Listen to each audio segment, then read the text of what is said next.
Shalom, shalom, shalom et encore shalom, fidèles auditeurs et téléspectateurs de la radio-télé Shiloh News. La radio-télé école, la radio-télé à votre taille, la radio-télé qui vous convient, la radio-télé pour votre édification. Je vous salue chaleureusement aujourd'hui dans le précieux et puissant nom de Jésus-Christ, notre Seigneur et notre Sauveur. Je suis bel et bien votre frère Moses Bello Di Cristo. Je viens vers vous aujourd'hui pour partager dans le cadre de l'émission En vérité, je vous le dis. Je vous dis déjà merci pour avoir accepté de me recevoir là où vous vous trouvez, à domicile, à la maison, dans vos salons, ou que vous soyez devant votre poste récepteur. Que le Seigneur vous bénisse et je crois que nous allons tous ensemble passer un moment d'édification, un moment de la parole inspirée de Dieu. Bien-aimés dans le Seigneur, cette émission dominicale est une émission apostolique et prophétique que nous sommes en train de vous offrir régulièrement sur les antennes de la radio-télé Shiloh News. Vous pouvez nous suivre directement en image sur Facebook et vous pouvez donc aussi nous suivre directement à la radio. Et pour nous avoir à la radio, vous pouvez télécharger notre application dans Google Play Store et notre application s'appelle Radio Shiloh News. Vous téléchargez et vous avez ça sur votre portable Android et là vous pouvez donc accéder directement à la radio et suivre nos émissions par la grâce de notre Seigneur et de notre Sauveur Jésus-Christ. Alors, autrement, vous pouvez aller sur notre site internet directement, c'est www.shilohnews.com. Et une fois que vous êtes sur le site, vous tombez sur le moteur et vous appuyez sur Play et vous allez donc être en mesure de capter la radio et de suivre l'émission. Alors, bien-aimés dans le Seigneur, la grâce nous est faite aujourd'hui d'être là, ayant le souffle de vie, ce qui nous permet de bénir l'Éternel aujourd'hui. Que toute la gloire lui revienne et que sa paix, qui surpasse toute intelligence, puisse garder tous nos cœurs et toutes nos pensées en Jésus-Christ, notre Seigneur et notre Sauveur. Bien-aimés par le Saint-Esprit, le message qui nous est adressé aujourd'hui est le suivant. Il s'intitule simplement « Le seul fondement ». Voilà, bien-aimés, le message que le Saint-Esprit nous accorde aujourd'hui. Le seul fondement. Le seul fondement. Le fondement qu'il faut en tout lieu, en tout temps. Le fondement qu'il faut pour chacun de nous. Le fondement qu'il faut dans nos vies. Ainsi, nous allons devoir lire dans les Saintes Écritures pour que nous puissions être introduits dans le bain de la parole de ce jour. Je vous invite donc de prendre vos Bibles dans la première lettre de l'apôtre Paul aux Corinthiens et nous allons devoir lire dans son 3e chapitre à partir du verset 10 jusqu'au verset 15. 1 Corinthiens chapitre 3 verset 10 jusqu'au verset 15. Il est écrit ceci pour la gloire de notre Seigneur.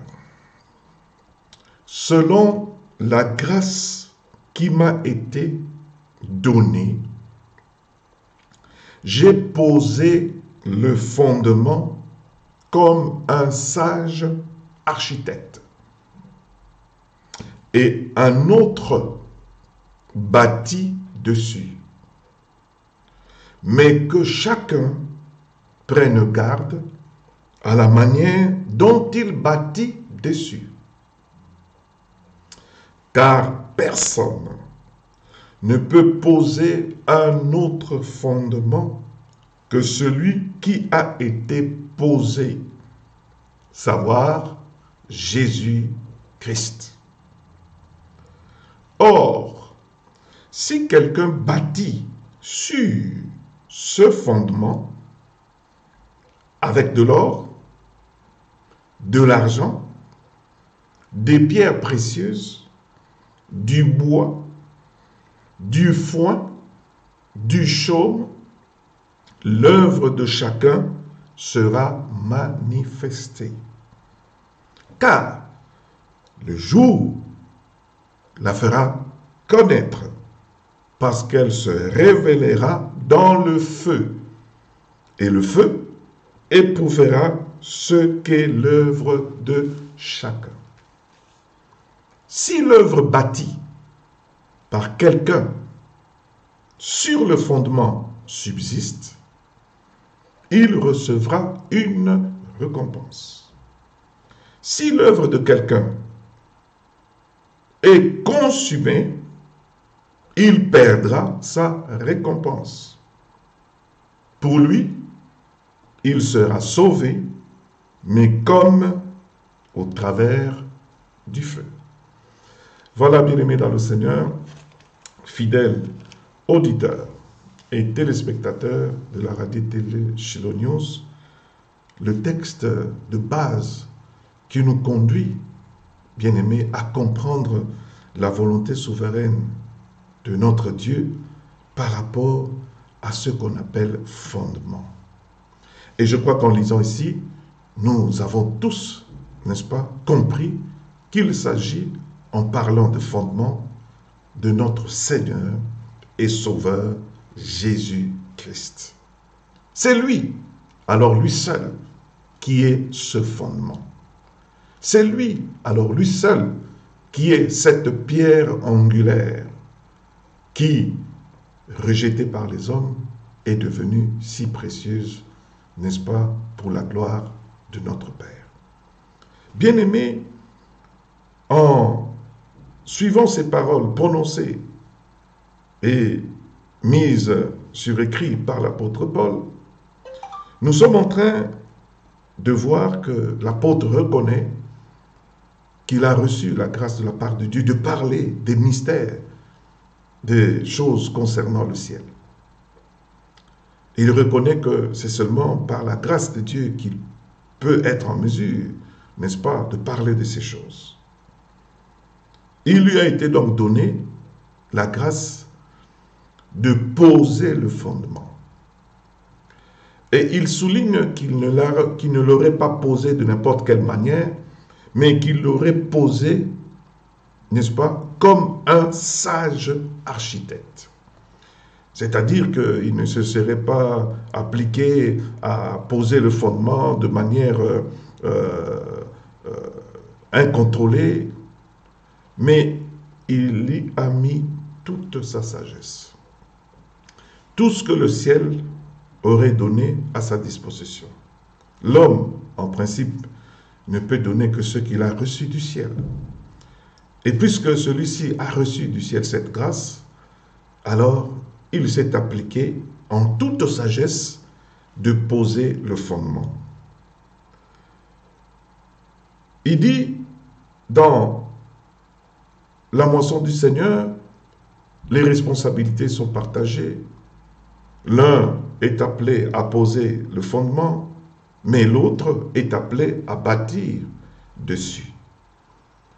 Alors, se concentrant sur sa part de responsabilité, il insiste et il dit « Je l'ai fait de manière sage, comme un sage architecte. Mais je ne peux pas prendre la responsabilité de parler, n'est-ce pas, de la part de quelqu'un d'autre. Cela, n'est-ce pas, serait donc sa part de responsabilité, ce serait donc à lui de répondre devant, n'est-ce pas, l'Éternel notre Dieu. Mais il conseille à celui qui est en train de bâtir dessus à faire la même chose, à s'y appliquer de manière responsable, de manière sage, afin que celui-là aussi puisse être dans la joie, n'est-ce pas, devant le Père, qu'il puisse aussi être dans la joie de recevoir une récompense de la part de notre Père. Il dit, mais que chacun prenne garde à la manière dont il bâtit dessus. Donc, les responsabilités sont aussi partagées. Celui qui est appelé à poser le fondement a sa responsabilité, et celui qui est appelé à bâtir dessus, n'est-ce pas, a aussi sa responsabilité. Et quand on est en train d'ériger n'importe quel édifice, la première étape, c'est toujours l'étape, n'est-ce pas, du fondement. On commence par poser le fondement.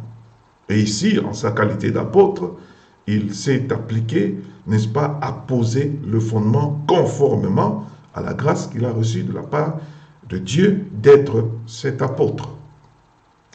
Ainsi, bien-aimé dans le Seigneur, il précise, après avoir fait cette différenciation dans les responsabilités, que personne ne peut poser un autre fondement que celui qui a été posé, savoir Jésus-Christ. Donc lui-même reconnaît qu'il n'a posé que Jésus-Christ pour fondement.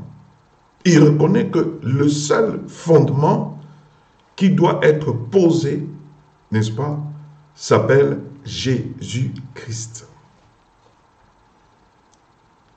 Dans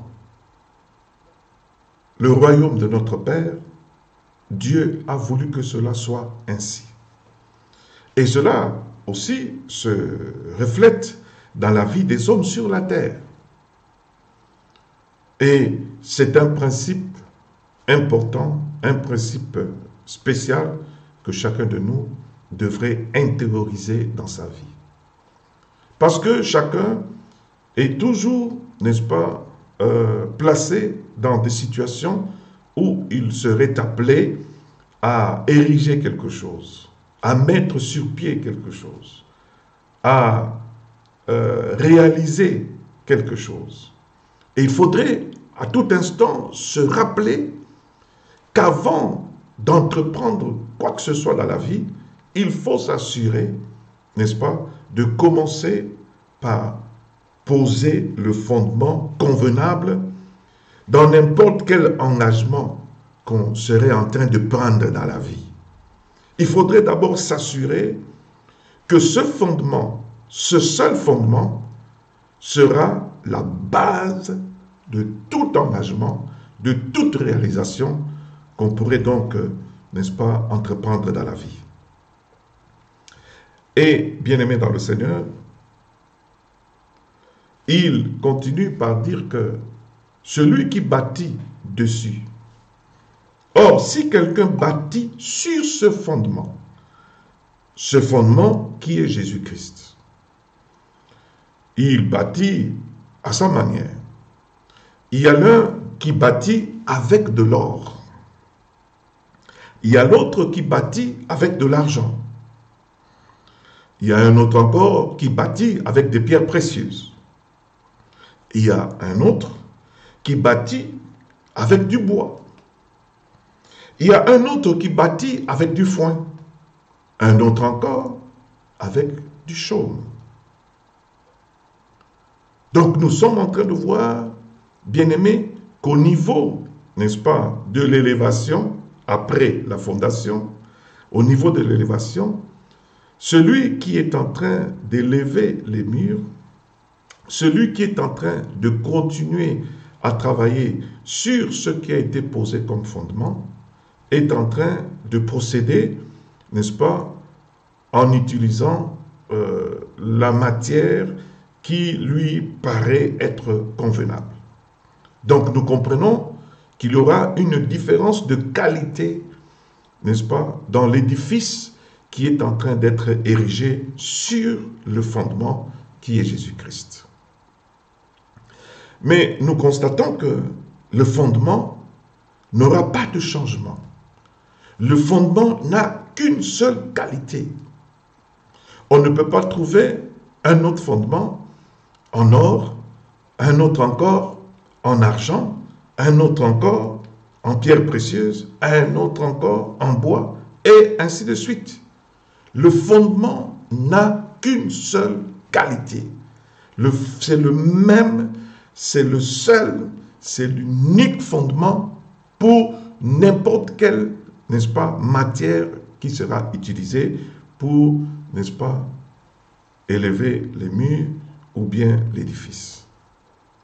C'est là déjà la première remarque que nous pouvons retenir. Le seul fondement, c'est Jésus-Christ. Jésus ne change pas. Le fondement reste intact du début jusqu'à la fin. Il ne périt pas, il ne passe pas, il ne change pas. Il peut subir n'importe quelle pression, influence, n'est-ce pas, ambiante, environnante, mais le fondement restera indemne. Le fondement restera en place.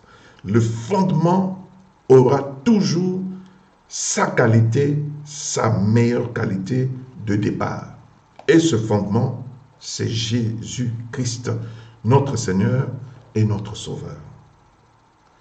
Mais pendant que ce qui est fondement, qu'on ne voit pas, parce que le fondement est placé dans la terre,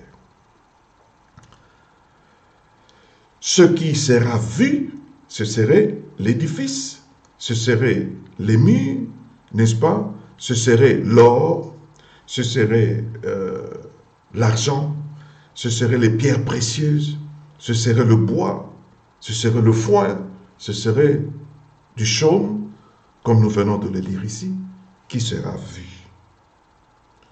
Donc, il y aura une différence dans ce que, n'est-ce pas, ceux qui sont en train de bâtir dessus seront en train de faire.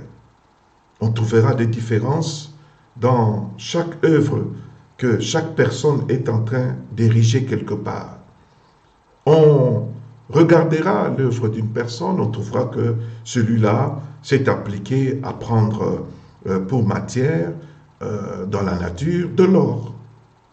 C'est-à-dire que ce serait une œuvre qui brille, une œuvre impressionnante, une œuvre qui reflète, n'est-ce pas, de la valeur, une œuvre qui frappe le regard.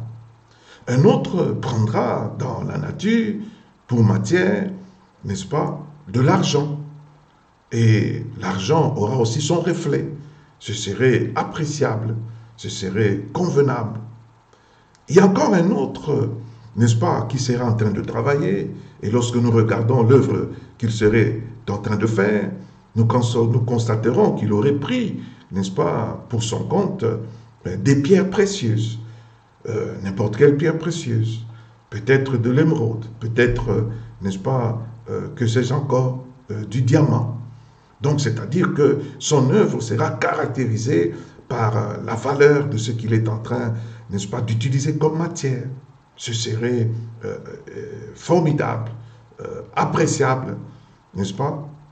Et il y aura encore un autre qui se serait mis en train d'ériger, de bâtir dessus, et celui-là trouvera bon d'utiliser du bois. Alors, il se mettra à utiliser du bois. Et bon, il peut élever son édifice en bois, et ce serait, n'est-ce pas, appréciable, convenable. Et lorsque nous constaterons un autre, celui-là s'est pris simplement la résolution d'utiliser du foin. Et alors un autre du chaume. Donc, lorsque nous considérons ce que l'un ou l'autre est en train de faire, chacun a la responsabilité de choisir la matière qu'il est en train d'utiliser.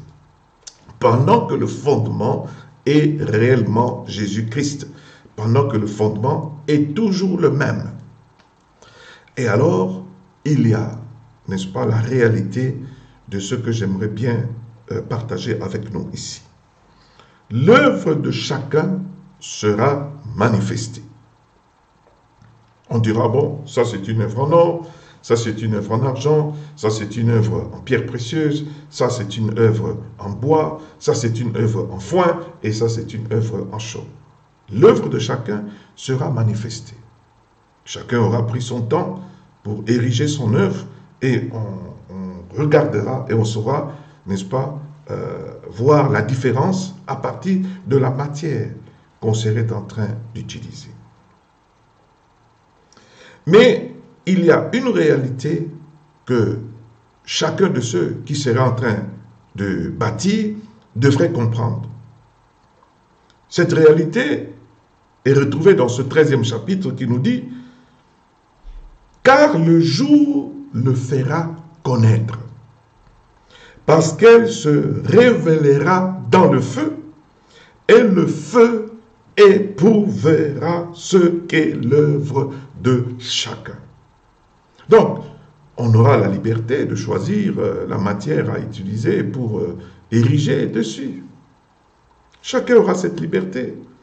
Comment est-ce qu'il est en train de faire son travail pour la gloire de Dieu? Quelle matière il sera en train d'utiliser? Ce n'est pas là, n'est-ce pas, le grand problème.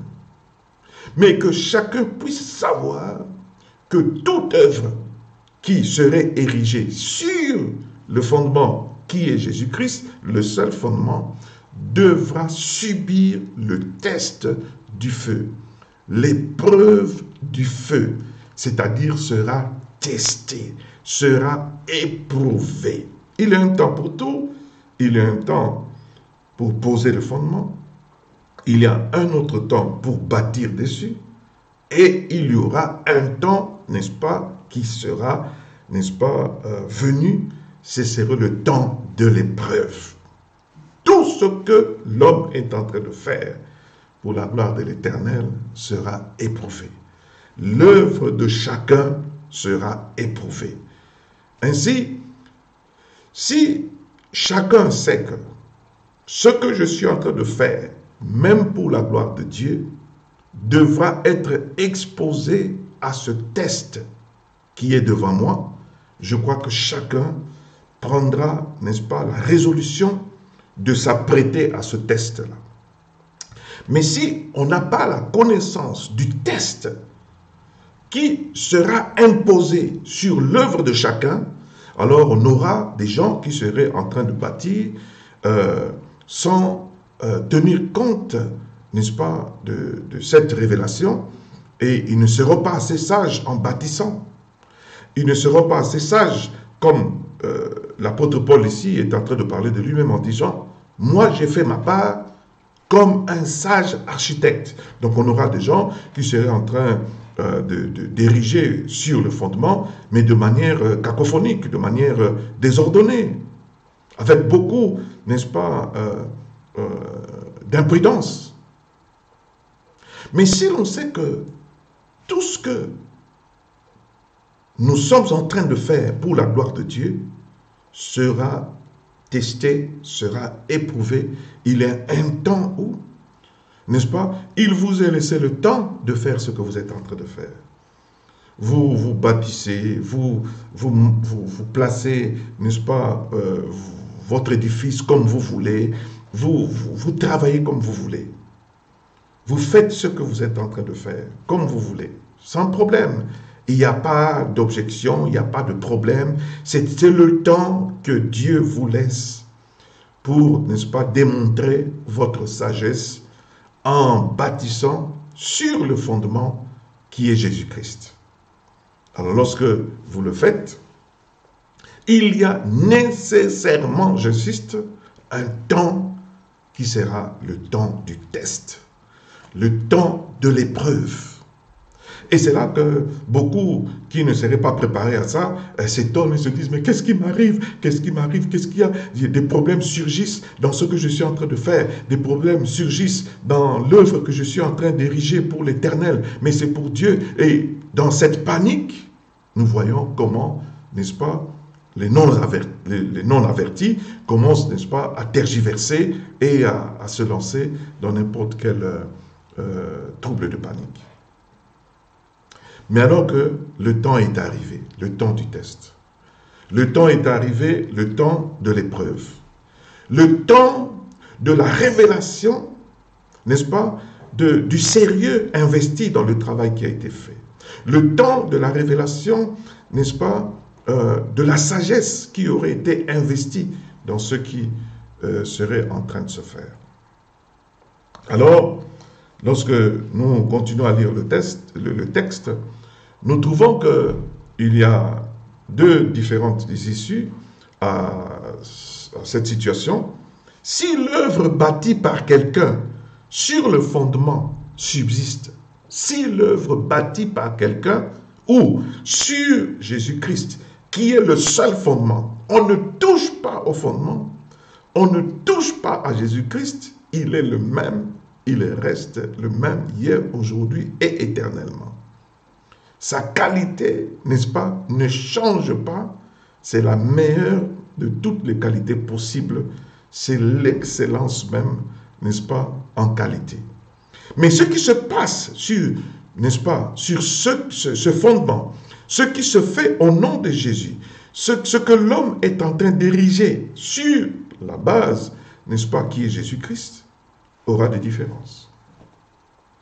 Des différences parce que cela dépend de l'appréciation de l'homme qui est en train de servir le Seigneur, de faire l'œuvre pour le Seigneur. Mais si l'œuvre bâtie par quelqu'un sur le fondement subsiste, il recevra une récompense. Si l'œuvre de quelqu'un est consumée, il perdra sa récompense. Il aura travaillé, il aura investi son temps, il aura investi ses ressources, ses moyens. Mais le test qui est arrivé, l'épreuve qui est arrivée, le feu qui est arrivé, le combat qui est arrivé, a démontré que l'œuvre n'était pas assez solide pour demeurer. Alors cette œuvre va être consumée par le feu, par le test, par les problèmes qui surgissent, et cette œuvre-là va s'éteindre, va disparaître, va être consumée.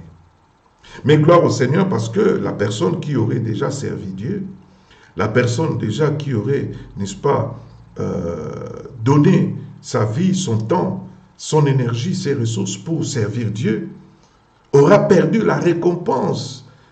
Bien sûr, bien entendu, la récompense par rapport, n'est-ce pas, à son travail fait, parce que la parole établit aussi un principe qui dit que l'ouvrier mérite son salaire. Mais la personne en question sera sauvée parce que, n'est-ce pas, c'est une personne croyante, c'est une personne qui appartient à Jésus et qui s'est donné la peine de servir le Seigneur, mais son œuvre n'a pas été une œuvre qui a tenu devant le test. Lui, il sera sauvé, mais, n'est-ce pas, son œuvre ne sera pas sauvée. Lui, il sera sauvé, mais il sera sauvé comme au travers du feu. C'est-à-dire que c'est quelqu'un qui sera sauvé, bien sûr, mais qui aura subi, n'est-ce pas, les chocs qu'auront aussi subi l'œuvre qu'il serait en train de faire. Donc, ce serait quelqu'un qui serait vraiment passé par des tourments qu'il aurait connus dans ce qu'il a eu à faire comme travail. C'est tout à fait normal. Ainsi, nous voulons aujourd'hui, en parlant de ce message concernant le seul fondement, comprendre qu'en servant Dieu, bien-aimé dans le Seigneur, en faisant tout ce que nous sommes en train de faire pour la gloire de notre Seigneur, nous devrions savoir que nous ne pouvons pas faire l'œuvre de Dieu de n'importe quelle manière. Nous ne devons pas faire l'œuvre de Dieu en nous improvisant. L'apôtre Paul, en parlant, il a bel et bien dit « Je ne suis pas en train de m'improviser ». Si je peux, n'est-ce pas, traduire un peu ces paroles autrement, je dirais que cet homme est en train de nous faire comprendre qu'il ne serait pas en train de s'improviser.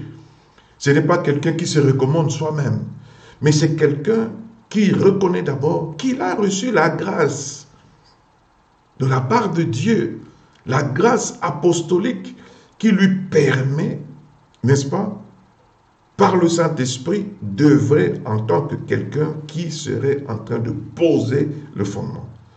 Il a, deuxièmement, la révélation du fondement.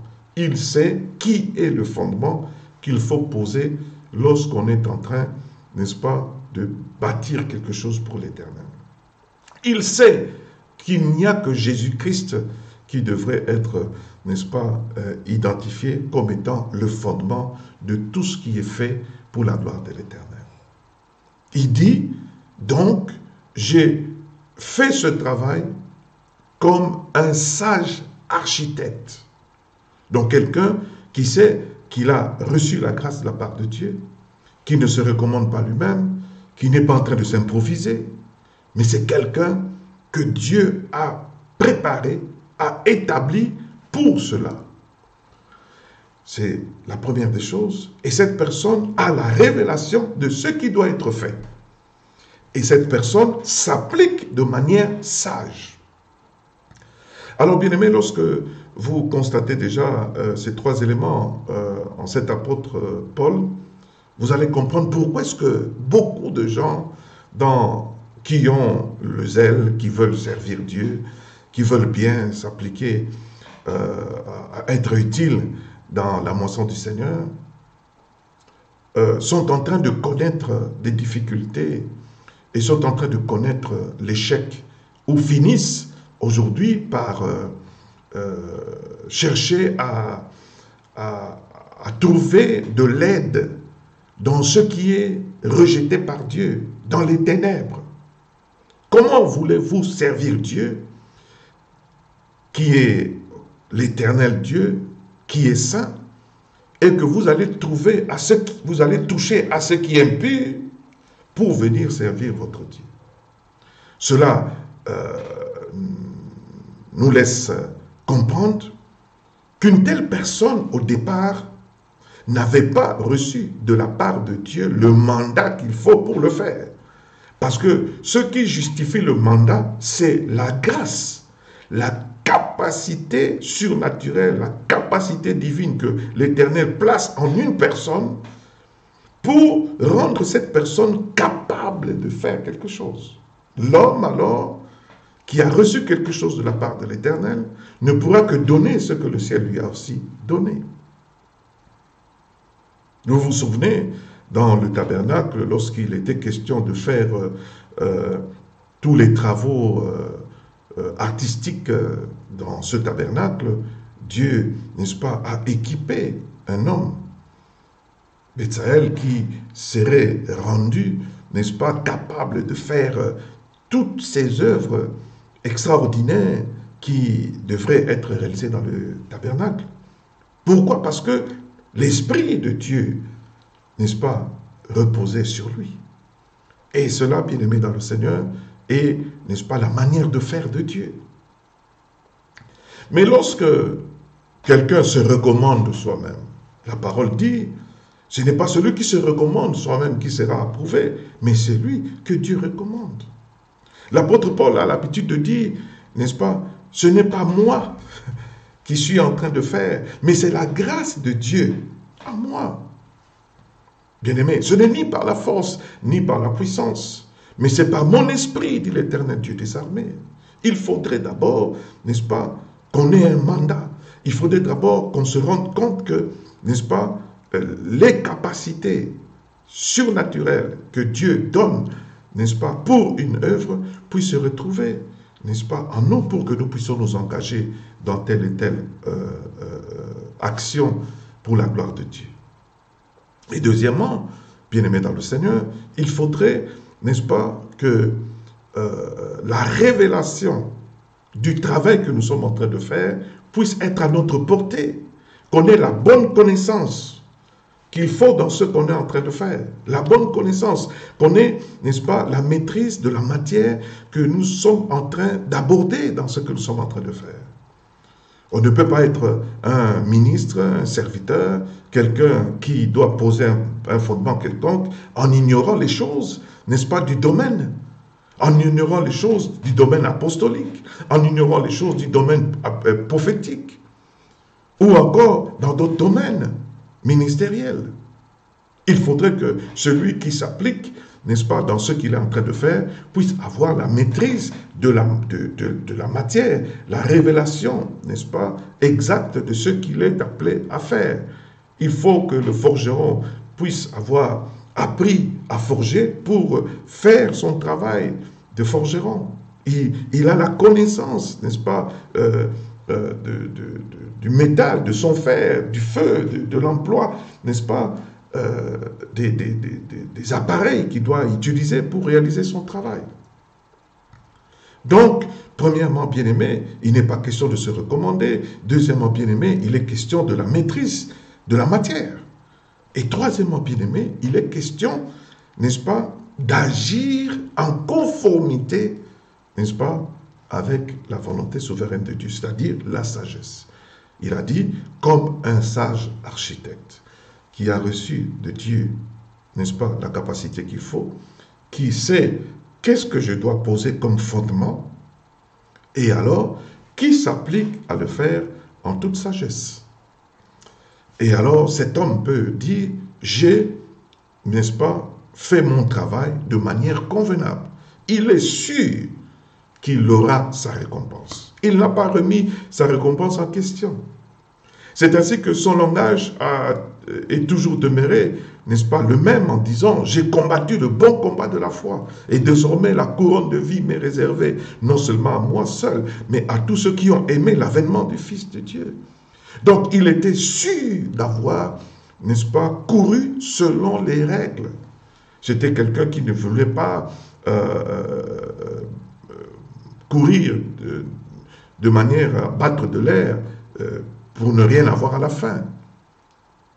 Il était en train de faire ce qu'il était en train de faire en conformité à la volonté de son maître Jésus-Christ. Il savait que lorsqu'il faut, n'est-ce pas, ériger un édifice, se lancer dans n'importe quelle activité, la première des choses, il faut s'assurer que ce soit Jésus-Christ lui-même, seul, soit le fondement de ce qu'on est en train de faire.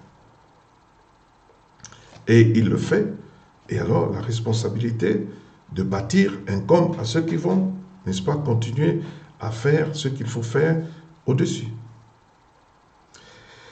Et le choix de l'or, est-ce un bon choix? On ne sait. Est-ce que le choix de l'argent, est-ce un bon choix? On ne sait. Est-ce que le choix du bois, du foin, du chaume, est-ce un bon choix? On le sait.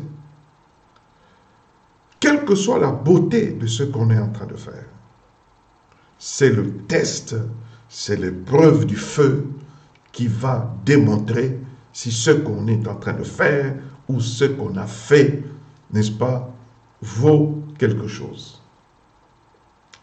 Ainsi, bien-aimé, quand le feu arrive, quand le test arrive, quand l'épreuve arrive, bien-aimé, le feu s'attaque à l'or. L'or est précieux. L'or a de la valeur. Mais à un certain degré de température, de feu, l'or cède. L'or ne sait plus tenir. L'or cède et commence à fondre. L'argent de même, bien-aimé dans le Seigneur, l'argent de même, à une certaine température, l'argent commence à céder, c'est-à-dire à fondre, à perdre sa forme, n'est-ce pas, à quitter la forme solide pour aller dans la forme, n'est-ce pas, liquide. Les pierres précieuses, bien-aimés, j'ai eu la grâce d'être formé, bien-aimé, dans le traitement, n'est-ce pas, pratique du diamant. Et là, j'ai appris que le diamant est la matière la plus solide qui puisse exister. Mais bien aimé, à une certaine température, n'est-ce pas, même le diamant qui en fait est n'est-ce pas, le résultat du carbone cristallisé, bien-aimé, cède aussi. Donc, ici, il s'agit de l'or, de l'argent, des pierres précieuses. J'ai pris, n'est-ce pas, la plus solide de toutes les pierres précieuses qui est le diamant, n'est-ce pas? Et je vois ici qu'il s'agit du bois. Quand le feu arrive, que fait le bois? Il brûle. Et j'ai vu ici qu'il s'agit aussi du foin. Le foin qui est en fait de l'herbe qui sèche. Donc, c'est-à-dire que c'est consumé par le feu directement. Du chaume, c'est la même chose. Alors, bien-aimé dans le Seigneur, il faudrait que celui qui est en train de bâtir dessus puisse se poser la question. Est-ce que ce que je suis en train d'utiliser comme matière pour bâtir sur le fondement a la même nature que ce qui est le fondement? Parce que c'est le fondement qui ne bougera jamais, qui ne changera jamais. Alors, lorsque j'aimerais bâtir dessus, je ne peux pas m'hasarder de prendre n'importe quoi. Je ne peux pas être attiré par l'éclat de l'or, l'éclat du diamant, l'éclat de l'argent, ou je ne peux pas non plus, n'est-ce pas, me dire, bon, ça ne sert à rien, je prends ce qui est moins cher, ce qui est du bois, etc. La préoccupation ne devrait pas être là. La préoccupation devrait être dans la nature. Dans la nature, il faudrait bien, n'est-ce pas, comprendre que c'est la nature qu'il y a dans le fondement qui devra être reproduite, n'est-ce pas, dans ce qui est, n'est-ce pas, le bâtiment.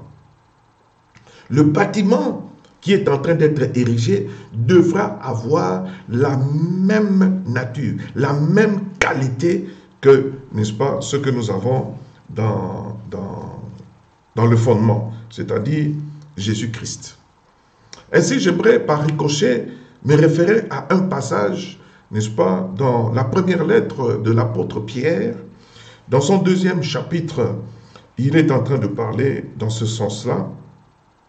À partir du verset 3, je lis, « Si vous avez goûté que le Seigneur est bon, approchez-vous de lui, pierre vivante, rejetée par les hommes, mais choisie et précieuse devant Dieu. » C'est lui, Jésus, qui est la pierre vivante, celle qui a été rejetée par les hommes, mais qui est choisie et qui est précieuse devant Dieu.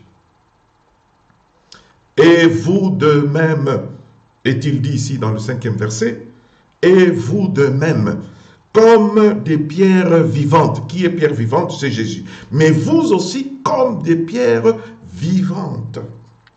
Édifiez-vous pour former une maison spirituelle, un saint sacerdoce, afin d'offrir des victimes spirituelles agréables à Dieu par Jésus-Christ.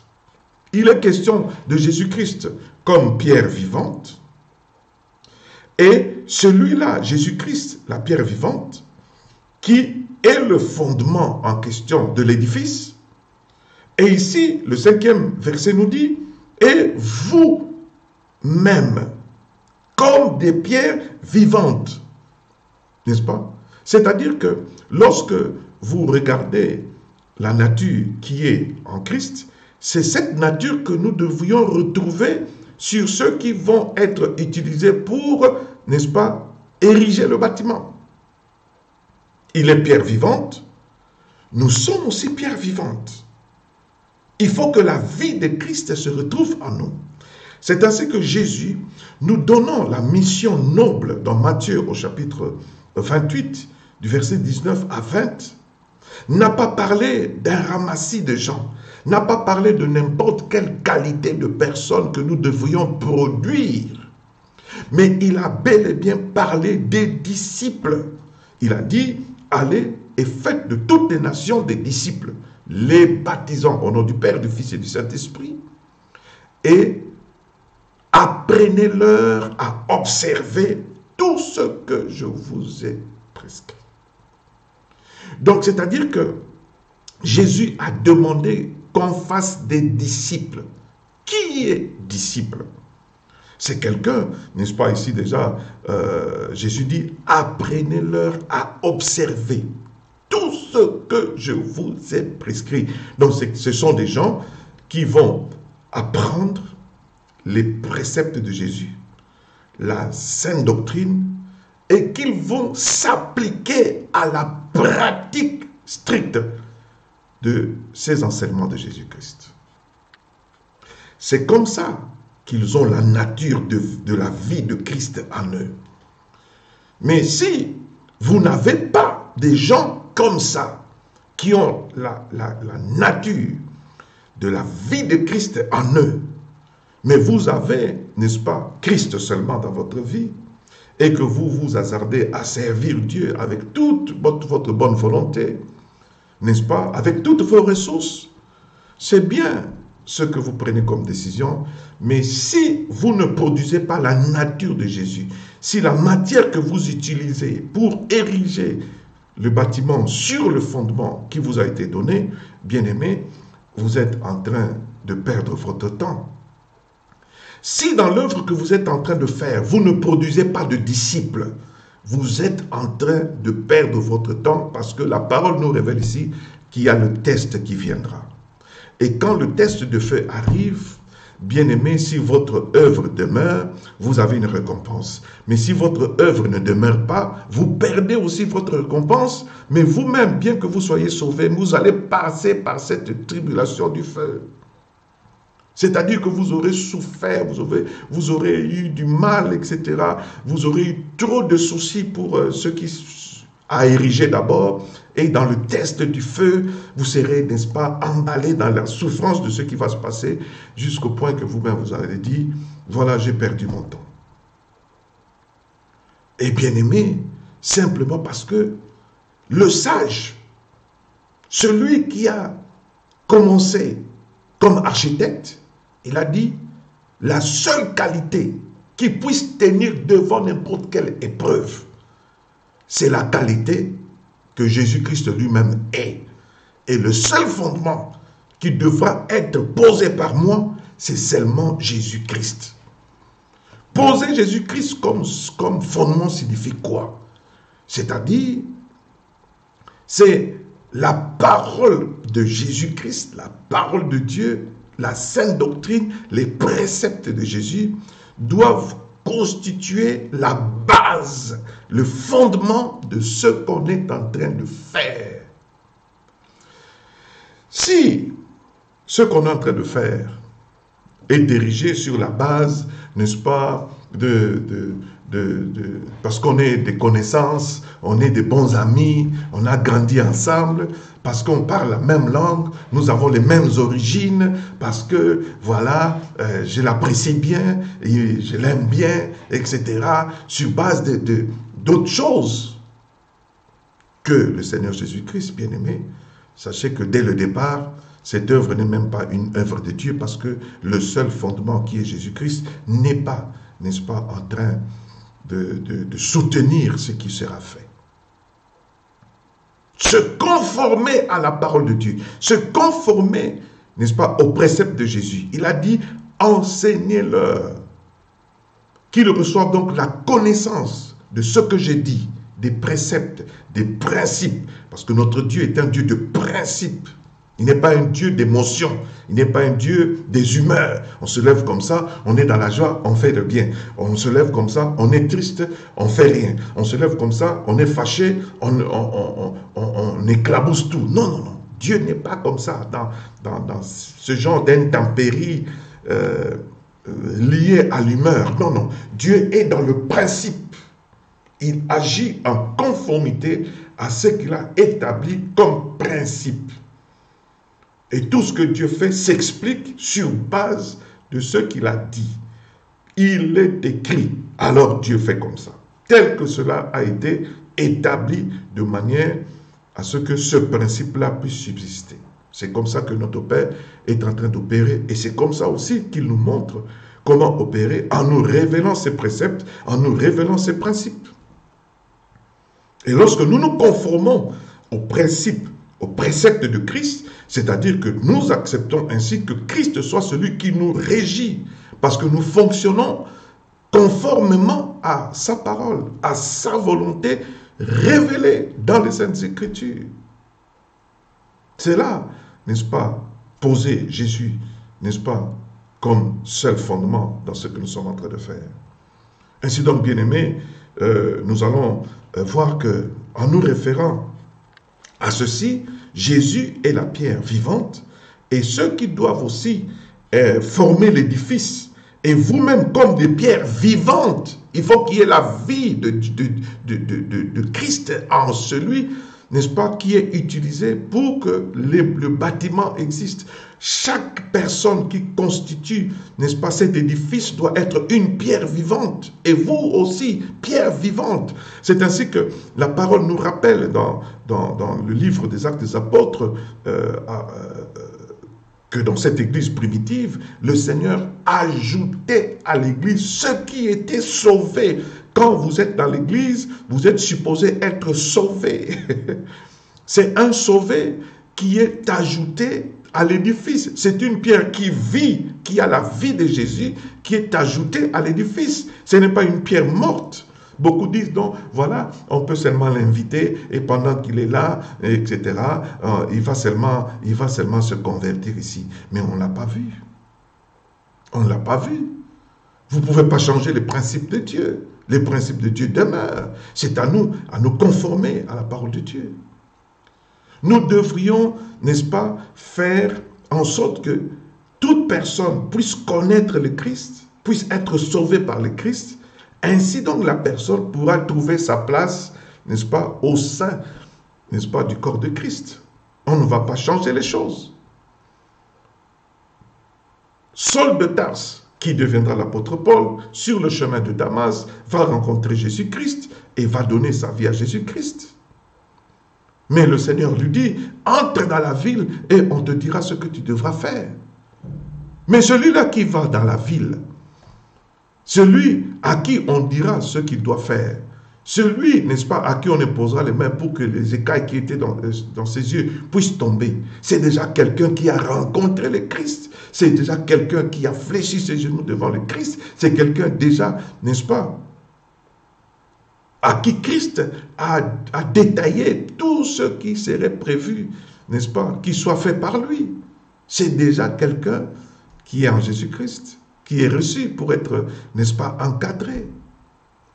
Mais si nous pensons aujourd'hui que l'œuvre de Dieu est faite de manière, on remplit les églises, on remplit l'œuvre qu'on est en train de faire par des ramassis, on remplit par des gens qui sont seulement invités, on remplit par des gens qui ont l'argent, les gens qui ont de l'influence, qui ont un grand nom dans la ville, etc.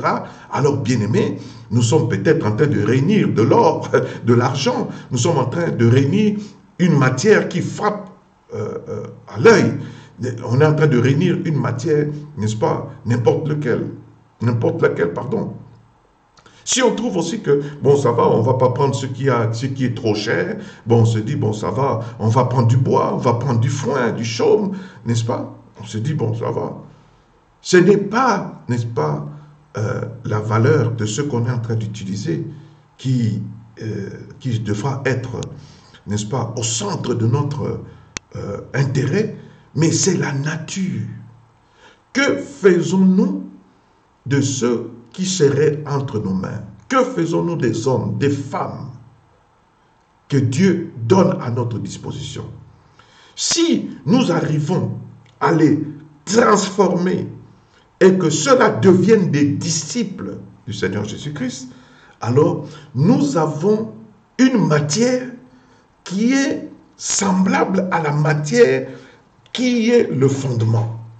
Alors, quand l'épreuve du feu arrivera, quand le test arrivera, les problèmes vont surgir dans n'importe quelle œuvre, dans n'importe quelle communauté locale, dans n'importe quel foyer, dans n'importe quel mariage, dans tout ce que l'homme est en train de faire, il y a un temps où tout doit être testé. C'est la parole du Seigneur. Et c'est là qu'on se dira, ah, moi j'avais choisi que ce soit en or, que ce soit un bâtiment vraiment qui frappe le regard, qu'il y ait des carreaux partout. Moi j'avais choisi des chaises rouges, vraiment quand on regarde comme ça, on dit, oh, ça c'est une méga church, avec un grand parking, mais fantastique alors. Alors qu'à l'intérieur, il n'y a pas de pierre vivante, on n'a pas fait le travail intérieur qui doit avoir eu en un enfant de Dieu. On n'a pas fait des disciples, des gens qui ont renoncé à eux-mêmes, qui prennent leur croix chaque jour et qui suivent le Seigneur. Des gens, n'est-ce pas, qui devant l'épreuve du feu réussissent toujours à garder leur témoignage devant le Seigneur. Ainsi, nous est-il dit dans l'Apocalypse, bien-aimé dans le Seigneur, au chapitre 12, n'est-ce pas, ceux-là qui réussissent, ce sont ceux-là, n'est-ce pas, qui, à cause du sang de Jésus-Christ, à cause de la parole de leur témoignage, parce qu'ils n'ont pas aimé la vie jusqu'à craindre la mort. C'est-à-dire que le disciple est formé et il a un caractère, n'est-ce pas, de survivant. Il passe par le feu, mais il demeure dans la fidélité au Seigneur. C'est l'image, n'est-ce pas, de Job, n'est-ce pas, qui était dans l'abondance et qui passe par le feu, qui passe par le test, qui passe par l'épreuve, mais qui ne prononce aucune parole contre son Dieu. Et qui, après le test, est restauré, est récompensé.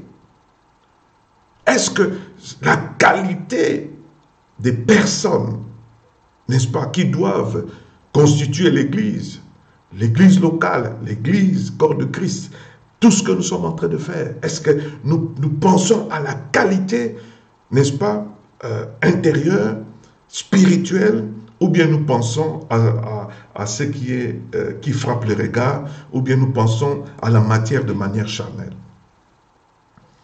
Ainsi donc, bien-aimés dans le Seigneur, et vous-même, comme des pierres vivantes, édifiez-vous pour former une maison spirituelle.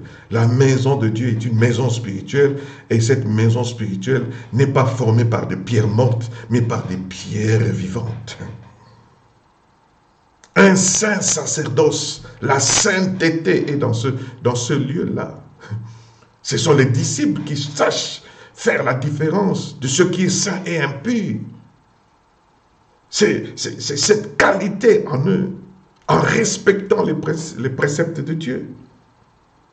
C'est alors qu'ils peuvent offrir des victimes spirituelles agréables à Dieu par Jésus-Christ, qui est le fondement de leur édifice. Ainsi donc, bien-aimés dans le Seigneur, nous pouvons nous référer à la parole du Seigneur lui-même dans Matthieu au chapitre 16. Dans ce passage que nous aimons bien répéter à tout instant, le Seigneur est en train de parler, n'est-ce pas, de son Église en ces termes. Le Seigneur dit, Matthieu chapitre 16, à partir du verset 17 jusqu'au verset 18, Jésus, reprenant la parole, lui dit, « Tu es heureux, Simon, fils de Jonas, car ce ne sont pas la chair et le sang qui t'ont révélé cela, mais c'est mon Père qui est dans les cieux. » Et j'aimerais bien comprendre qu'est-ce que le Père qui est dans les cieux a révélé à Simon-Pierre. Et moi, Jésus, je te dis que tu es Pierre. Toi, tu es Pierre. Tu t'appelles Pierre, non? Ok. Tu es donc Pierre. Ok. Et que sur ce roc, toi, tu es Pierre. Et sur ce roc, qui est le roc? C'est la révélation que le Père t'a donnée. Le Père vient de te révéler celui qui est le roc. Ce roc-là, c'est donc Christ. C'est sur ce roc, c'est sur la révélation que le Père t'a donnée. C'est sur cette personne dont parle le Père que je bâtirai mon église. Donc l'église sera érigée sur le fondement qui est le roc. Et que les portes du séjour des morts ne prévaudront point contre elle. Donc Jésus est en train de nous donner la notion du fondement que l'apôtre Paul, dans 1 Corinthiens 3, a donc pratiqué. L'apôtre Paul a su donc que quand il s'agit de l'œuvre de l'Éternel, quand il s'agit de l'Église de l'Éternel, on ne peut pas prendre quelque chose d'autre, qui que ce soit d'autre, comme modèle, comme base de l'œuvre qu'on est en train de faire. Si ce n'est le seul fondement qui doit être posé, à savoir Jésus-Christ. Parce que Jésus a dit, c'est sur la révélation que le Père a donnée à Pierre, c'est-à-dire c'est sur le roc, c'est sur sa propre personne, la personne de Christ, que sera érigée l'Église de Jésus-Christ. Donc, qui est le fondement? C'est le roc. Qui est le fondement? C'est Jésus-Christ. Qui est le fondement? C'est la parole de Dieu. Jésus a dit, c'est sur ce roc que je bâtirai mon Église. Donc, Jésus-Christ lui-même est l'architecte par excellence qui bâtit son édifice sur le fondement que lui-même est. C'est formidable, bien-aimé dans le Seigneur. Et quel est l'avantage d'avoir le roc, d'avoir Jésus-Christ, n'est-ce pas, pour fondement de l'Église? Jésus dit, par conséquent, et que les portes du séjour des morts ne prévaudront point contre elle. L'avantage d'avoir Jésus-Christ pour fondement, d'avoir ce roc pour fondement, c'est-à-dire que c'est une œuvre, c'est en œuvre, c'est l'œuvre de Christ, et Christ sait qu'il y aura des tribulations, il y aura le test, il y aura l'épreuve. Son Église dans le monde, qui était restée longtemps un mystère caché de génération en génération, mais qui a été révélé par la suite, et sera un édifice, sera une œuvre qui sera faite ici dans le monde. Et par ce fait, cet édifice n'échappera pas non plus au principe du test. Toute œuvre, même cette œuvre-là est celle de Christ. Cette œuvre doit subir le test, l'épreuve du feu. Il y a un moment où il faut que cette œuvre réponde à cette exigence pour que l'on sache si cette œuvre est vraiment une œuvre valable. Et Jésus le sachant, il a dit, vous allez voir, puisque cette église sera érigée sur le roc que je suis, les portes du séjour des morts ne prévaudront point contre elle. Donc, c'est-à-dire toute vague maléfique, satanique, démoniaque, toute forme de combat qui sera dirigée contre cette église, toute forme de test, toute forme de vague de feu qui sera dirigée contre cette église sera nulle et sans effet. Parce que la qualité du roc et la qualité de cette église ne permettra pas que ce que le Seigneur lui-même a érigé puisse être consumé. Ce serait quelque chose qui ne peut être consumé par le feu. L'œuvre de Dieu peut subir, n'est-ce pas, un test, mais c'est une œuvre qui va survivre. La survie de la vraie Église de Jésus-Christ est assurée. Les portes du séjour des morts ne prévaudront point contre elle. Aujourd'hui, dans le monde, bien-aimé dans le Seigneur, l'Église, n'est-ce pas, de Christ, le corps de Christ subit, n'est-ce pas, des pressions incroyables. Durant des siècles et des siècles, jusqu'à ce qu'on en arrive aujourd'hui, bien-aimé. Il y a des pressions, il y a le test, il y a le feu qui essaie de s'abattre contre cette église, n'est-ce pas, pour que la foi disparaisse, n'est-ce pas, de la terre, pour que les gens ne croient pas. Déjà, à l'époque, n'est-ce pas, de l'église primitive, il y a eu des persécutions incroyables pour que les apôtres, les disciples puissent être découragés. Ils étaient obligés de s'éparpiller, ils étaient obligés de fuir, ils étaient obligés d'aller loin du lieu d'où ils sont partis pour se conformer, n'est-ce pas, à la volonté du Seigneur qui voulait que son témoignage puisse partir de Jérusalem, passer par, n'est-ce pas, la Judée et monter jusqu'en Samarie et arriver jusqu'aux extrémités de la terre. C'est ce que le Seigneur Jésus-Christ se répétera dans la mission noble qu'il nous accorde en disant « Faites de toutes les nations ». L'œuvre de Dieu est faite dans le monde entier. Mais dans ce monde, c'est un cadre hostile, n'est-ce pas, à l'Église, hostile à l'Évangile. N'est-ce pas, l'adversaire essaie de tout faire pour discréditer l'Église.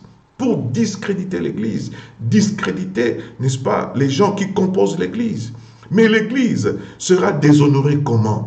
Quand la qualité de ceux qui la composent ne correspond pas à la qualité du roc, à la qualité de Christ, à la qualité du fondement.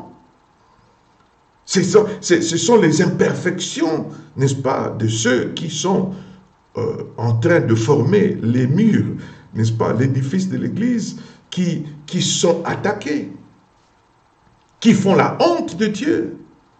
Et si cette Église n'est pas érigée par des pierres vivantes, si ceux qui composent l'Église n'ont pas la nature de Christ, mais à n'importe quel test, n'est-ce pas, c'est la honte qui s'installe.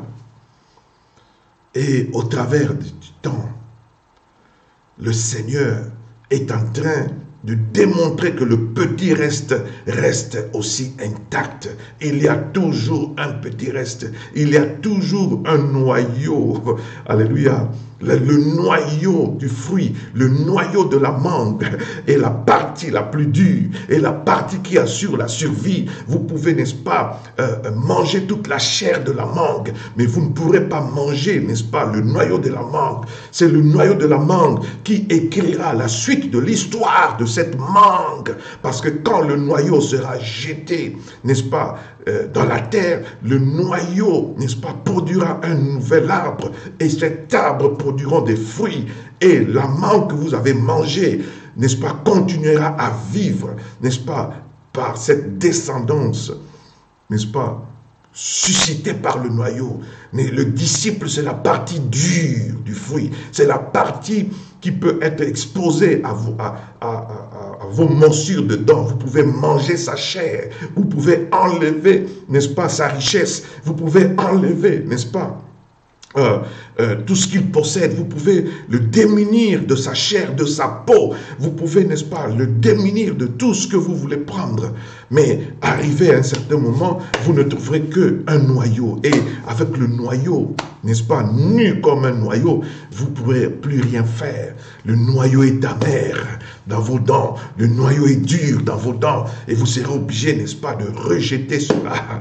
Alléluia. Mais quand vous rejetez le noyau revient dans la terre, produit un arbre, et l'arbre produit d'autres fruits. C'est comme Abraham qui a une descendance, n'est-ce pas, qui peut déjà regarder à distance, observer de manière spirituelle chaque disciple, n'est-ce pas, et toute une histoire dans l'avenir. Chaque disciple, la formation des disciples garantit, n'est-ce pas, des gens qui vont survivre aux tests, des gens qui vont tenir bon dans les tests, des gens qui ne fléchiront pas les genoux devant Baal, des gens qui s'appliqueront à laver leurs robes, des gens qui sont prêts pour un rendez-vous après le feu, après le test, après, n'est-ce pas, la tentation, des gens qui tiendront bon, qui trouveront une porte de sortie dans n'importe quelle tentation. Les disciples, Jésus a demandé des disciples. Jésus n'a pas demandé que l'on assemble de l'or, n'est-ce pas, du foin, de l'argent, des gens, n'est-ce pas, qui frappent à l'œil, n'est-ce pas, qui intéressent le regard. Mais Jésus a voulu la qualité des personnes qui vont constituer son édifice.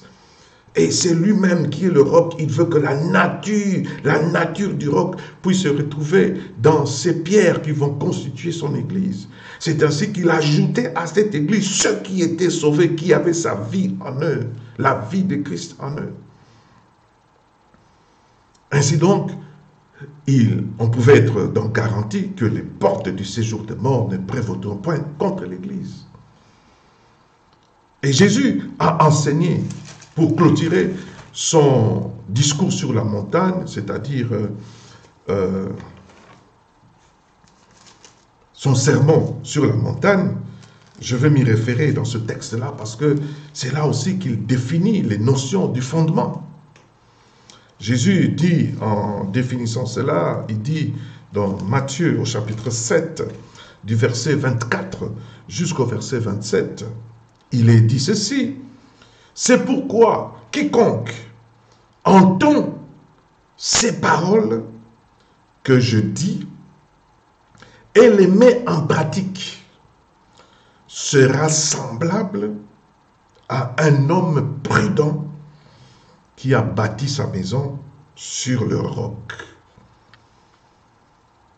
qui a pris le seul fondement qui doit être posé pour bâtir une maison, pour bâtir un foyer, pour bâtir un mariage, pour s'engager dans le mariage. Si vous vous engagez parce que l'homme est riche, parce qu'il est beau, parce que la femme est riche, parce qu'elle est belle, parce que vous pensez qu'il est temps pour vous de vous marier, et que dans cet engagement que vous êtes en train de prendre, vous oubliez de placer d'abord le roc pour fondement, le seul fondement que vous pouvez placer dans votre relation. Vous oubliez de placer ce fondement, le roc. Si vous oubliez de placer d'abord dans ce que vous faites pour fondement la parole de Dieu, les préceptes de Jésus-Christ, que dit la parole en matière d'engagement? Que dit la parole en matière de mariage? Que dit la parole en matière de famille? Que dit la parole en matière d'économie, en matière d'entreprise, en matière d'amitié, en matière de fraternité? Que dit la parole de Dieu dans n'importe quelle forme d'engagement ou de réalisation que je compte faire sous le soleil? Que dit la parole de Dieu? Donnez-moi d'abord la parole exacte dans ce que je dois faire dans la vie et je vais poser cette parole pour fondement. Le seul fondement que je dois poser, c'est Jésus-Christ. C'est sa parole. Et il dit, c'est pourquoi quiconque entend ces paroles que je dis et les met en pratique sera semblable à un homme prudent qui a bâti sa maison sur le roc. Sa maison est sur le roc. C'est l'homme prudent. Nous avons donc besoin des hommes prudents qui savent comment bâtir sur le roc. Ce sont qui ces hommes prudents? Ce sont des hommes qui ont reçu qui? Jésus, qui est en fait la parole.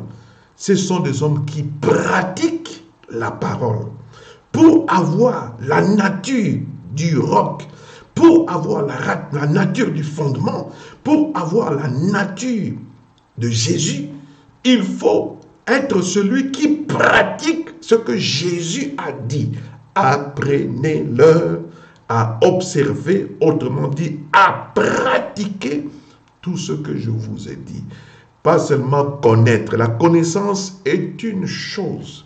La pratique de la connaissance en est une autre. Il ne faut pas se réjouir parce qu'on connaît les choses de Dieu. Même si vous connaissez les choses de Dieu, cela ne vous aide pas encore à être apprécié par Dieu. Mais c'est la pratique de ce que vous connaissez qui vous introduit dans la félicité éternelle. Cela est très important. C'est comme ça que vous êtes un homme prudent. Ce n'est pas parce que vous connaissez beaucoup.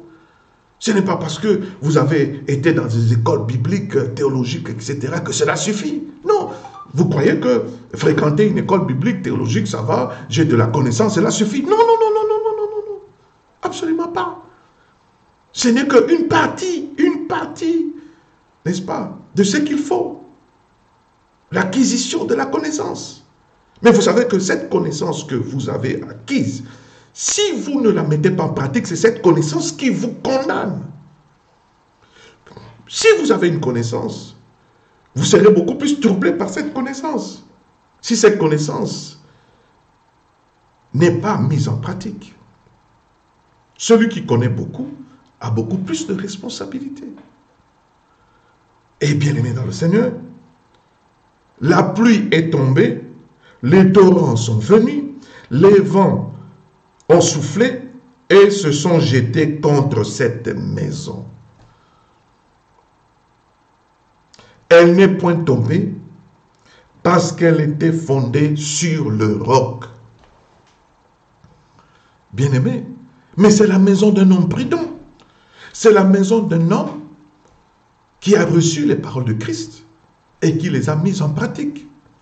Le fait d'appartenir à Dieu, le fait de se conformer à la volonté de Dieu, le fait de pratiquer la parole de Dieu ne vous met pas à l'abri du test qui va venir sur l'œuvre de chacun.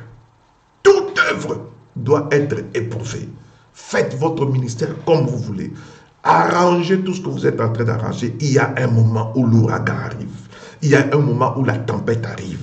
Il y a un moment où, n'est-ce pas, des commérages arrivent, des murmures arrivent, des pressions arrivent, des problèmes surgissent de gauche et à droite. Vous serez visité par des problèmes, par des difficultés incroyables. C'est le moment du test. Ne paniquez pas.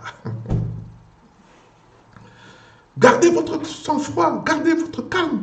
Si vous savez que ce que vous avez fait comme travail, ce n'était pas pour frapper les regards des gens, mais c'était pour, n'est-ce pas, un travail fait sur la base de communiquer la nature de Christ. Si vous avez formé des disciples, gardez le calme et observez comment Dieu va vous faire triompher dans ce test. Ici, le test est arrivé. Quel était le test ici? La pluie est tombée. La pluie ne tiendra pas compte du fait que, ah non, là, c'est un homme prudent, je ne peux pas tomber sur sa maison. Les torrents sont venus, les torrents qui sortent de la terre avec pression. Ne veut pas dire, ah, attention, là, c'est la maison de l'homme prudent, il ne faut pas qu'on touche à son bâtiment. Non. L'eau va venir. Les vents ont soufflé. Les vents, quand ils arrivent, ils disent, ah, attention, là, c'est la maison de l'enfant de Dieu. Il ne faut pas qu'on touche sa maison. Il ne faut pas qu'on touche sa maison. Le vent maintenant fait, n'est-ce pas, un détour et laisse la maison de l'enfant de Dieu. Non, non, non, non, non. Tu es enfant de Dieu, ta maison aussi sera testée. Tu es enfant de Dieu, tu seras aussi éprouvé. Personne ne va échapper parce que c'est un principe de Dieu. 26. Mais quiconque entend ces paroles que je dis et ne les met pas en pratique sera semblable à un homme insensé qui a bâti sa maison sur le sable. La pluie est tombée, les torrents sont venus, les vents ont soufflé et ont battu cette maison. Elle est tombée et sa ruine a été grande. Que vous soyez un homme prudent, c'est-à-dire qui entend la parole de Dieu, qui la met aussi en pratique, que vous soyez un homme insensé, qui entend la parole de Dieu, qui a la connaissance de la parole de Dieu, qui a même été dans une institution théologique, qui a même acquis de la connaissance de manière organisée quelque part, qui a été formé, qui croit que la seule formation suffit, mais qui oublie de mettre la parole de Dieu en pratique, qui est déjà définie par Jésus-Christ ici comme étant un homme insensé, ne sera pas épargné du test.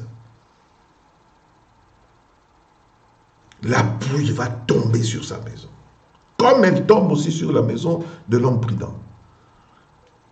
Les torrents vont s'abattre sur sa maison, comme cela arrive aussi sur la maison de l'homme prudent. Les vents vont souffler sur sa maison, comme cela arrive aussi sur la maison de l'homme prudent. Mais la différence, c'est après le test, quelle maison survivra? Quelle est la maison qui survivra? C'est la maison de celui qui connaît et qui met en pratique. Mais la maison de celui qui connaît et qui ne met pas en pratique ne subsistera pas. Pourquoi? Parce que c'est une maison qui n'a pas connu de fondement solide, qui n'a pas Jésus pour roc. C'est une œuvre établie sur les relations. Ah, c'est mon ami, on a grandi ensemble. Ah, ça, c'est mon aîné de quartier, on était ensemble. Ah, ça, c'est ma soeur, vraiment. On est dans les mêmes origines, nous venons du même coin du pays, tout comme ça. On a bâti une œuvre sur la base d'autre chose que Christ, la parole de Dieu. On a bâti une œuvre sur base, n'est-ce pas, de discrimination tribale, ethnique, etc. Alors là, le Seigneur vous garantit, quelle que soit la connaissance que vous avez de sa parole, vous serez en train de pleurer à la fin. Le miracle de la survie n'est pas votre partage, bien-aimé dans le Seigneur. Cela est la réalité. Bien-aimé, le test que la parole de Dieu nous présente ici est un test, n'est-ce pas, que nous pouvons comprendre, n'est-ce pas, par révélation, par le Saint-Esprit. La pluie, quand la pluie tombe, elle vient du ciel. Elle vient d'en haut. Quand les torrents sont en train, n'est-ce pas, de sortir, les torrents viennent de la terre. Les sources d'eau sont en train de jaillir de la terre. Et quand les vents soufflent, les vents sont en train de souffler sur la terre. Donc l'œuvre de chacun connaîtra des attaques, n'est-ce pas, venues d'en haut, des attaques venues, n'est-ce pas, des lieux célestes. Que dit l'apôtre Paul? Nous ne sommes pas en train de combattre contre la chair ni le sang, mais nous sommes en train de combattre contre, n'est-ce pas, l'ennemi organisé dans les lieux célestes, contre les esprits méchants, les dominations, des autorités. C'est-à-dire que, n'est-ce pas, des attaques venues des lieux élevés, de lieux célestes. Des attaques qui tombent sur nous comme la pluie. Nous serons testés par les torrents qui sortent de la terre. Et nous serons testés par des vents qui circulent, n'est-ce pas, sur la terre. D'en haut, d'en bas et sur la terre. Mais qui est Jésus, le fondement? Qui est ce Jésus, le fondement? Qu'est-ce que Dieu a fait de ce Jésus, le fondement que vous êtes en train de placer dans ce que vous êtes en train de faire? Et cela est trouvé dans Philippiens pour qu'on puisse comprendre qui est ce Jésus que vous êtes en train de placer, n'est-ce pas, comme fondement de ce que vous êtes en train de faire. Il vous suffit seulement, n'est-ce pas, de voir dans Philippiens chapitre 2 ce que dit le verset 9 jusqu'à 11. Qui est Jésus? Le fondement de ce que vous êtes en train de faire. C'est pourquoi aussi Dieu l'a souverainement élevé et lui a donné le nom qui est au-dessus de tout nom, afin qu'au nom de Jésus, pendant que vous êtes en train de passer dans votre trouble, dans votre test, dans votre preuve, pendant que, n'est-ce pas, ça bouge, pendant que, n'est-ce pas, le feu est en train de brûler toutes choses, afin qu'au nom de Jésus, tous genou fléchissent. J'aime ça. Où ça? Que tous genou fléchissent. Où ça? Où devrait-on constater que des genoux sont en train de fléchir? J'aime ça. Des genoux fléchissent. Où? Dans les cieux. Puisque les attaques peuvent venir des dominations, des autorités, des esprits méchants dans le lieu céleste, que ces genoux-là qui s'organisent, n'est-ce pas, d'attaquer à partir des cieux, puissent fléchir au nom de Jésus-Christ. Toute attaque en forme de pluie, c'est-à-dire venant des cieux, des ténèbres, puissent fléchir les genoux au nom de Jésus-Christ. Où ça? Sur la terre, les vents sont en train de circuler sur la terre, les tornades sont en train de circuler sur la terre, n'est-ce pas? Il y a toute forme d'intempérie sur la terre, que ce soit les dominations, que ce soit les autorités, que ce soit des esprits méchants, les princes du monde des ténèbres qui sont en train d'attaquer, de s'abattre contre l'édifice, mais que leurs genoux fléchissent au nom de Jésus-Christ. Que ce soit les vents qui sont en train de circuler sur la terre, n'est-ce pas, pour bouger votre édifice, ô bien-aimé dans le Seigneur, que les genoux, n'est-ce pas, de toutes ces puissances puissent, n'est-ce pas, fléchir au nom de Jésus-Christ. Et, n'est-ce pas, ou encore, sous la terre, c'est-à-dire c'est l'image des torrents, toute attaque qui sort de la terre, n'est-ce pas, du monde, n'est-ce pas, des morts, alléluia, tout ce qui sort de la terre, des profondeurs des ténèbres, pour s'abattre contre votre édifice, que cela fléchisse aussi ses genoux au nom de Jésus-Christ. Et que toute langue confesse que Jésus-Christ est le Seigneur, à la gloire de Dieu le Père. La pluie, l'image de toute attaque qui vient des lieux célestes. Les vents, l'image de toute attaque qui vient, n'est-ce pas, de partout sur la terre. Et les torrents, l'image de toute forme d'attaque qui sort, n'est-ce pas, de sous la terre. Ainsi est-il dit, dans les cieux, sur la terre et sous la terre. L'ennemi s'organise pour nous attaquer, pour, n'est-ce pas, nous presser de tous côtés, de manière à ce que nous lâchions prise et que nous perdons notre couronne. Mais c'est la qualité des gens que nous sommes en train de former qui permettra la survie de l'œuvre. Chacun doit donc revêtir la nature de Christ. Et la meilleure manière de revêtir la nature de Christ, c'est de mourir avec Christ. Car vous êtes morts et vos vies sont cachées avec Christ en Dieu. C'est quand Christ paraîtra, c'est alors que vous paraîtrez. Mais maintenant, vous ne paraîtrez plus. Pourquoi? Parce que vous êtes cachés avec Christ en Dieu. Ne sortez pas, restez cachés, cachés. Ne sortez pas, restez cachés là où Dieu vous a caché. Ainsi l'apôtre Paul l'imagera autrement, il dira, n'est-ce pas, j'ai été crucifié avec Christ, donc je suis mort, j'ai été crucifié avec Christ. Si je vis, ce n'est pas moi qui vis, c'est Christ qui vit en moi. Alléluia, bien-aimé. Et c'est comme ça, bien-aimé. Si nous laissons Christ vivre en nous, c'est Christ qui amène toute sa nature en nous. Nous aurons la nature de notre fondement. Nous aurons la nature du roc. Nous aurons la nature de Jésus-Christ. Et n'importe quel test de la vie pourra venir et passera. Nous allons survivre. Nous sommes des survivants.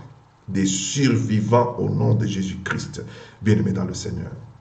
L'édifice est l'église corps de Christ. L'édifice peut être l'église locale. L'édifice peut être notre foyer dans le cadre du mariage. L'édifice peut être notre famille. L'édifice peut être notre entrepreneuriat quelque part. L'édifice peut être nos relations avec les autres. L'édifice peut être nos liens de famille. L'édifice peut être une action quelconque que nous voulons entreprendre. Que tout ce que nous voulons entreprendre, que tout engagement que nous sommes en train de prendre, que toute relation dans laquelle nous nous engageons, que ce soit dans le cadre de l'œuvre de Dieu ou bien aussi en dehors de l'œuvre de Dieu, à la fin, tout doit honorer et glorifier Dieu. Nous devons penser à placer le seul fondement. Si je dois rester ami avec quelqu'un, c'est sur la base de la parole de Dieu que nous restons amis. Parce que des vrais amis sont en fait des frères. Ils ne se trahissent plus. Pourquoi? Parce qu'ils se rencontrent tous les deux dans la parole de Dieu. En respectant la parole de Dieu, ils ne peuvent plus se trahir. Ils ne peuvent plus se rejeter. Ils savent demeurer dans cette union pour toujours. Si une relation n'est pas fondée sur la base de la personne de Christ, il y a toujours un plus malin que l'autre, il y a toujours un gagnant et un perdant. Le déséquilibre arrive et le test arrive. Quand le test arrive, c'est fini, c'est la trahison qui apparaît et c'est la fin de toute chose. Bien-aimés dans le Seigneur, c'est une parole, n'est-ce pas, d'édification, une parole apostolique et prophétique, une parole pour votre stabilité dans la vie. Dans tout ce que vous êtes en train de faire, dans toute relation dans laquelle vous vous engagez, dans tout édifice que vous voulez ériger, les principes de Dieu sont les mêmes. Si vous êtes en train d'œuvrer dans le cadre du ministère pour la gloire de Dieu, d'un service quelconque pour la gloire de Dieu, les principes sont les mêmes. Que Dieu vous bénisse pour cela. Que Dieu vous bénisse pour votre attention. Que Dieu vous bénisse pour ce que vous avez accepté de suivre. Que Dieu vous bénisse pour le temps que vous avez pris. Que Dieu vous bénisse pour m'avoir permis d'entrer dans vos maisons. Que Dieu vous bénisse parce que vous recommandez ce que nous sommes en train de faire comme travail en partageant le lien, en partageant la vidéo à votre entourage, à vos frères, à vos sœurs, à vos connaissances. Et c'est votre manière de nous donner votre main d'association afin que vous puissiez être participants, n'est-ce pas, des retombées de grâce que le Seigneur nous accorde dans le cadre de ce travail que nous sommes en train de faire. C'était là donc l'émission. En vérité, je vous l'ai dit, présentée par votre frère Moses Bello Di Cristo, qui vous aime tant et qui vous invite à ce même rendez-vous, à cette même adresse et, n'est-ce pas, à la même heure, dimanche prochain, de 10h à 11h30, sur la même chaîne, www.shilonews.com, la radio télé Shiloh, la radio télé, n'est-ce pas, pour la gloire de notre Seigneur, la fréquence inspirée. Avec le même plaisir, je vous retrouve prochainement. Passez une bonne semaine avec Jésus-Christ. Amen. Au revoir.